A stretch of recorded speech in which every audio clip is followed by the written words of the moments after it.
Hello, everybody, and welcome to the TeacherCast Educational Network. My name is Jeff Bradbury. Thank you so much for joining us today and making TeacherCast your home for professional development. I have a fantastic show for you today. This is actually the first of a three-part series that we are doing with the Lego education team. Many of you guys know that I am a Lego fanboy. I even have Legos behind me as I do our shows.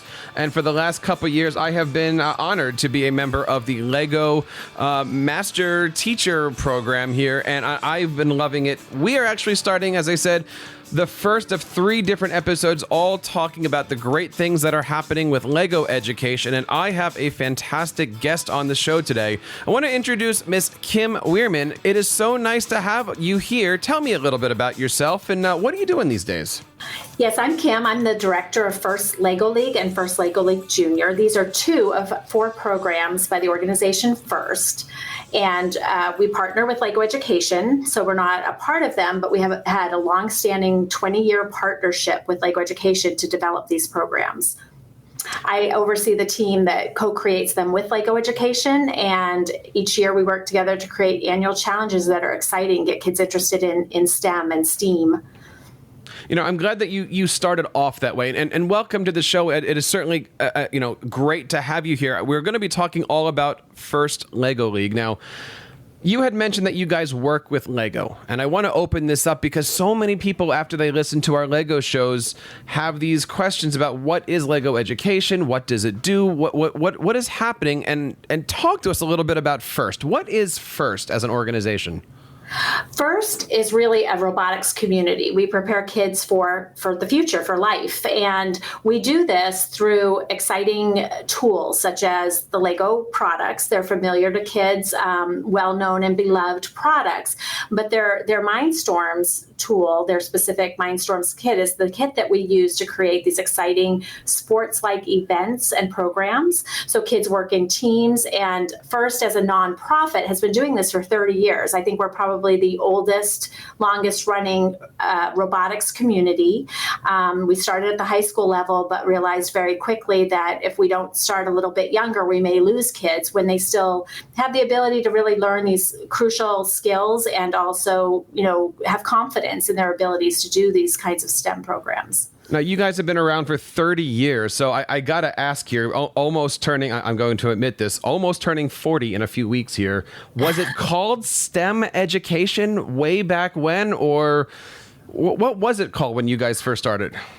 I'm not sure we can take credit for it, but I will try to take credit for it. I really do believe that we've coined that phrase, that was something, science, technology, engineering, and math, that was not at all well known or popular when we started. So I do feel like we were pioneers in that area. Our founder, Dean Kamen, partnered, 10 years after he started First. He joined up with Kel from the Lego Group, the owners of the Lego company. And they said, you know what, we've got this robotics platform, this Mindstorms platform.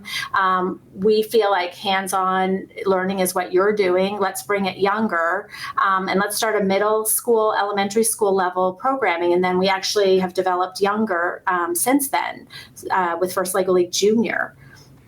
It's interesting as we go through these different things. I mean, you're talking about all these different products. I want to see if we can first kind of break down for anybody who's not familiar with the product names and the brand names, because many of us know Lego as the retail. Some of us know Lego as the education brand. You had mentioned Mindstorms. How do I know what a Mindstorm kit is? What does it look like? Can I go pick one up at the local store? What are Mindstorms? So Mindstorms is a Lego education product. We use the Mindstorms EV3 specifically from Lego Education in our programs. You can buy a retail set, but there's a set that's made for the education field, and that's a set that's appropriate for, we use teams of 10, or we actually now are doing this in classrooms. And so kids will work together in smaller groups using this platform. It's a programmable brick. That's what Lego Education calls it. So we have our bricks that we build with, and we build robots that do specific missions in our challenges. But this is a programmable brick, so it brings in the coding aspect as well. I noticed that you're using this word a lot, and I love it. You're using the word teams, and you're using the words classrooms. Why is it important throughout this process, or even, our students today, why is it important that they're learning how to work in a collaborative environment? I mean, that's a life skill that everybody needs to succeed, both in careers, in just social engagements. And so when you work in a team, the kids are learning at a very young age now. I have ideas, you have ideas. How do we talk about those ideas? How do we share those ideas and come up with the best idea collectively? How do we communicate about it? And how do we iterate and innovate around our ideas? And so that's what working together in small groups or teams is about. Just like a sports team, every player has a role. We want to expose kids to all those roles on the team, and we want them to learn how to work together as a team. Now, you had mentioned that there's a number of programs here available. If a teacher out there is looking at this, wanting to know how to start the program in their school, you had mentioned First Lego League and First Lego League Junior. Could you give us a little bit of an idea what the differences are? So both are Lego-based programs. We partner with Lego Education in developing them. And Junior is obviously a younger version of the first Lego League program. So each year we create a challenge. And depending on the age level, you would participate in one of the two programs. For example, this last year was a space theme. So our first Lego League teams had a challenge called Into Orbit. And they had to look at issues with related to long-term space duration. First Lego League Junior, also space-related, was called Mission Moon, and that's where the kids looked at the different things that they would need if they were to live on the moon for a while. What would their moon base look like? And so by giving the kids a real challenge, a real-world problem, we're making science and technology real and relevant for them. As a teacher who's looking to get into this, could you talk to me a little bit about the professional development? Is there training involved? Is it online? How do I learn how to do this? Or even how do I learn how to pitch this to my school district if I want to start one of these programs? So we do provide a lot of support and training, both as the nonprofit organization and also with Lego Education. So for example, we when a school district is interested in implementing the programs, they can get professional development from Lego Education specific to the technology pieces that we're using, the Mindstorms, or in First Lego League Junior's case, the We Do 2.0. And then they can also get training from First on how do I bring a guided experience to my classroom. Really exciting kind of breaking news for this season is that First Lego League has created a brand new generation of First Lego League that is very guided. So if you're an experienced teacher, you may not follow this prescription step by step, but if you really want to understand and touch on things and try it out, you can have a very guided experience as well. It's also meant for the students to be a bit self-guided. So the materials are written, a team meeting guide for the teacher and an engineering notebook that relates for the students. So the students can use their engineering notebook and guide themselves through this experience.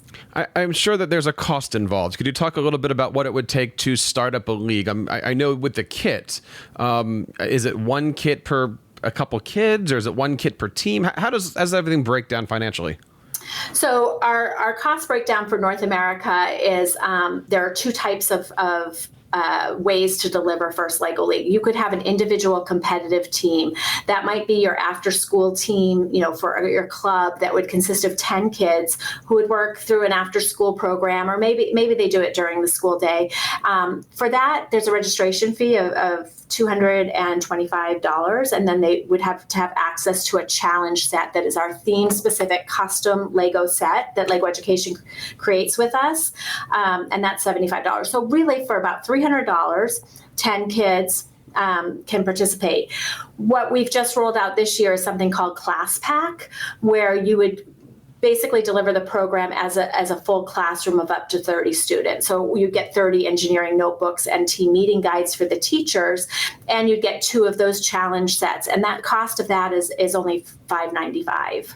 So for $595, Lego everything gets sent to the school district, and then the teams work on the challenges. Talk to me a little bit about what that process is. Like, what if I was an advisor of a team, what would I be looking for my kids to do? What would a meeting look like? How would this be structured?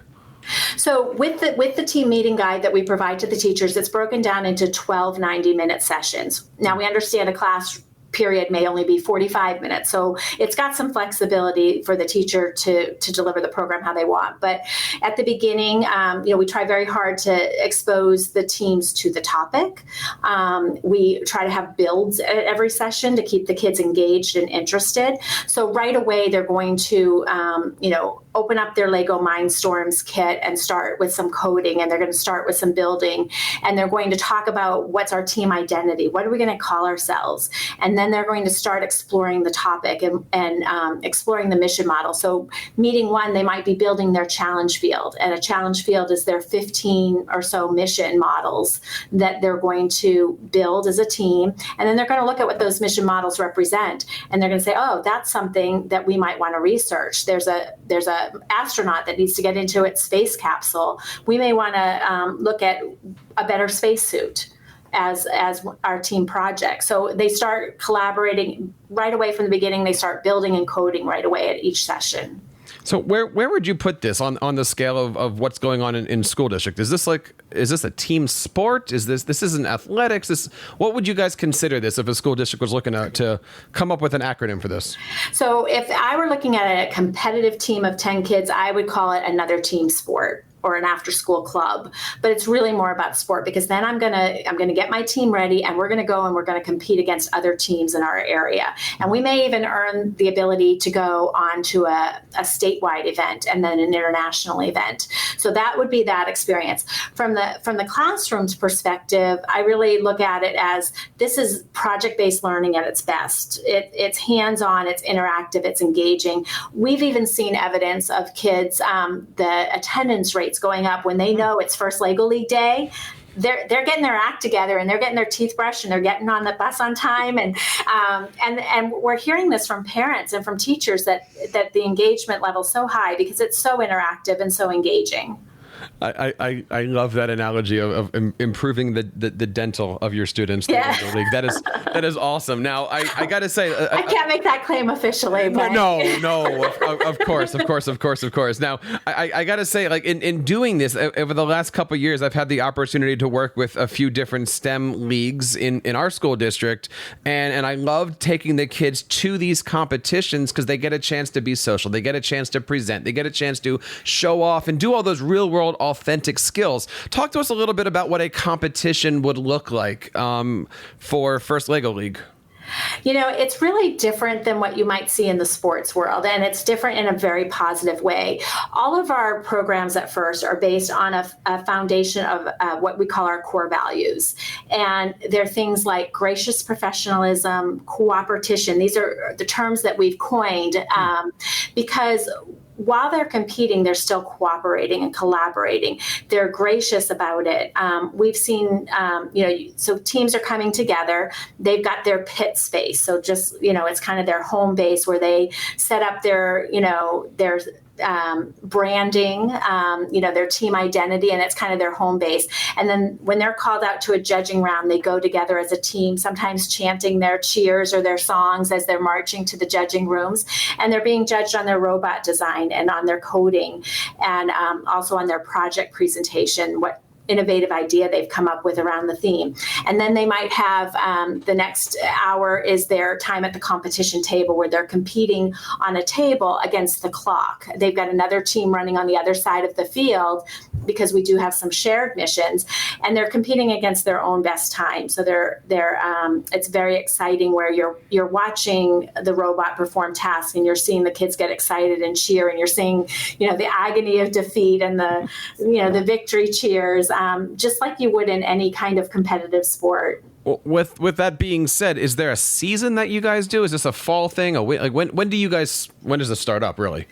So we will launch the theme globally on August 1st for this upcoming season. The name of the season is called City Shaper, for First Lego League and Boomtown Build for First Lego League Junior. So that's launching on August 1st. The teams then generally work for 10 or 12 weeks, sometimes a little bit longer. They'll work through the summer and the beginning of the school year.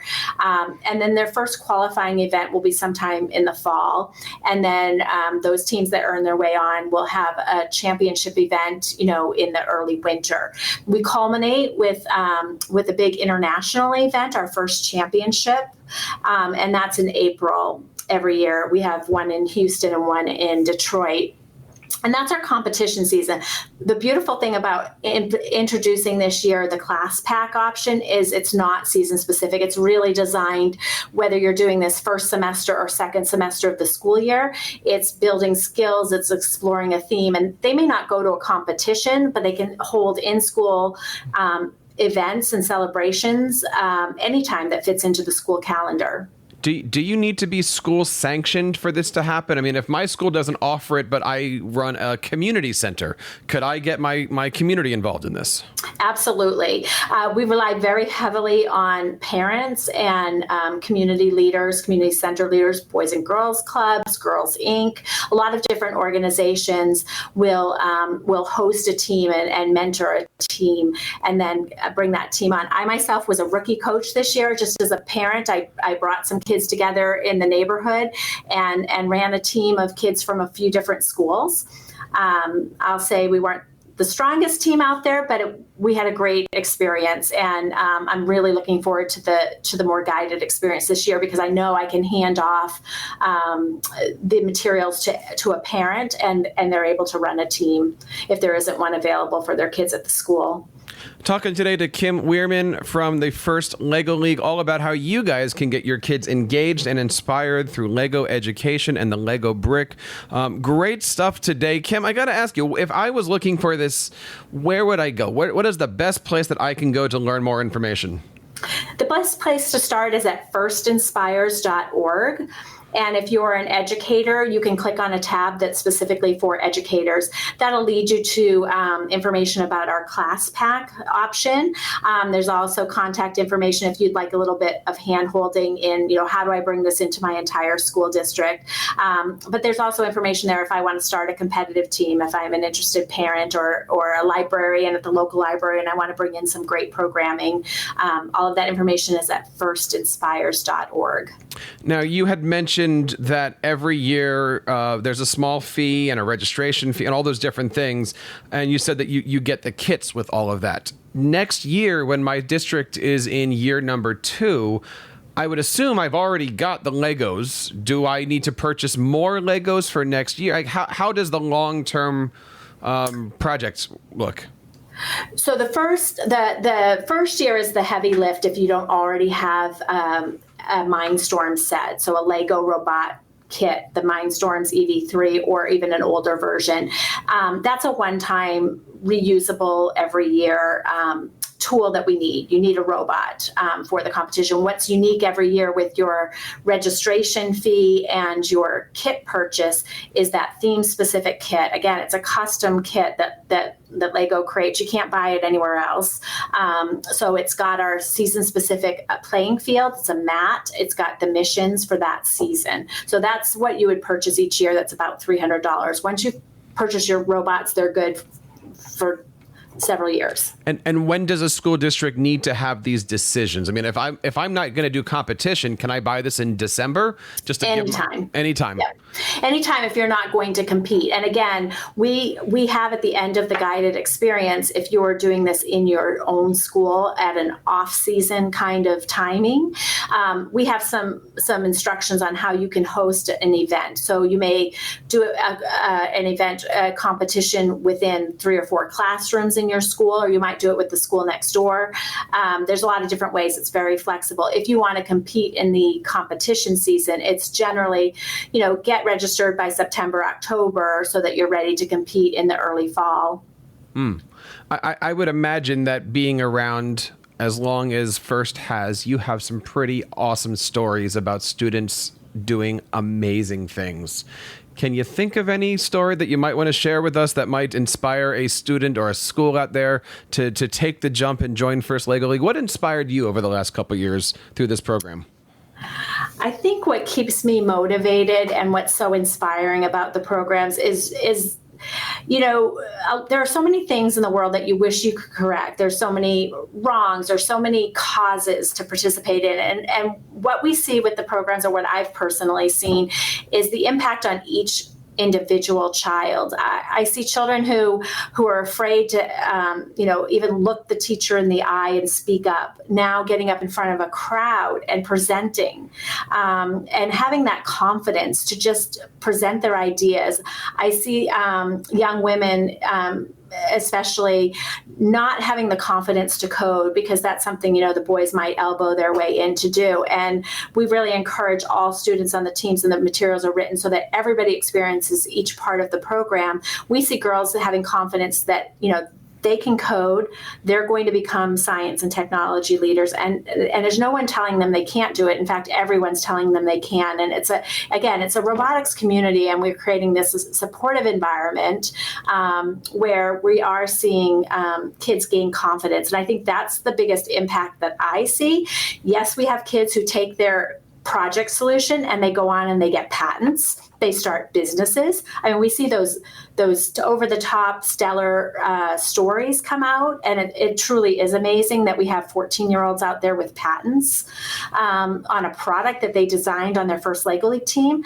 But to me, it's the more day-to-day smaller things, seeing that confidence grow in an individual student, seeing somebody included in a group and part of a team. It really is. We try so hard to be inclusive, and I do think that we've been successful in helping kids feel a part of something bigger. Kim, I want to say, first of all, thank you for your time coming on today. And we want to say thank you to our friends at Lego Education for connecting us. I hope you guys found something in this episode useful. Of course, this is going to be the first of 3 different shows that we do supporting Lego Education and First Lego League. Kim, one last time, I'll give you the last word here. If I'm interested, if I'm a parent, if I'm a teacher, if I'm a student, what can I do to become part of this amazing, amazing program?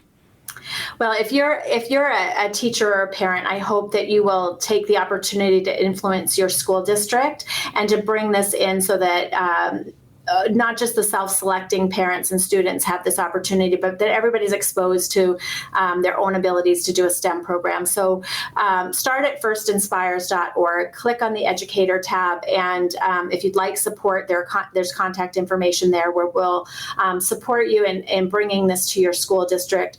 As a parent, you can always start a team in your own neighborhood. It doesn't take a lot of resources. It's something that many a parent has done on their dining room table. But let's get it into the schools so that we can really make a systemic change and create a prepared workforce. Creating a prepared workforce, making change in our students' authentic learning experiences. Guys, you got to check everything out over at the First Lego League. And again, all the information you can do is over at First Lego League on Twitter or at firstlegoleague.org. Kim, one more time, thank you so much for your time today, and thank you for joining us on the program. It's been my pleasure. Thank you so much. And I want to say thank you guys out there for making TeacherCast your home for professional development. As we record this today on July 11th, we are celebrating our 8-year anniversary. And I want to say thank you guys to everybody who has helped me out and supported TeacherCast over the last 8 years. There's a lot of great programming that we have over the summertime. I hope you check out everything on teachercast.net.